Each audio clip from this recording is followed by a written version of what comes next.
Основные виды лечения следующие. Это первое питание. Его регуляция, назначение определенной диеты и так далее. Второе – питье, регуляция употребления жидкостей, их состава и так далее. Третье – назначение лекарства для внутреннего применения.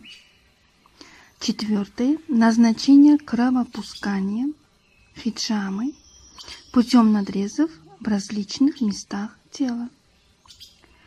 Пятое – назначение кровососных банок или пиявок. Шестое – накладывание пластыря. Седьмое – смазывание, наложение мази. Восьмое – примочки. Девятое – обливание, поливание определенными жидкостями, частое или периодическое. Десятое – закапывание в глаза, уши, нос. Лечение определенными запахами. Вдыхание запахов, запахолечение.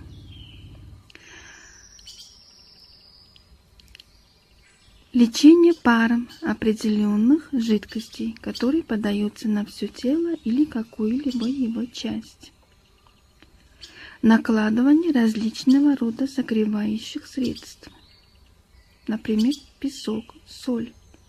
Смазывание маслами. Купание, сидение в воде определенного состава и температуры. Ванна для ног и рук, клизмы и прижигание. Каждый из видов лечения имеет целый ряд разновидностей, и совокупность их всех представляет собой внушительный арсенал лечебного воздействия.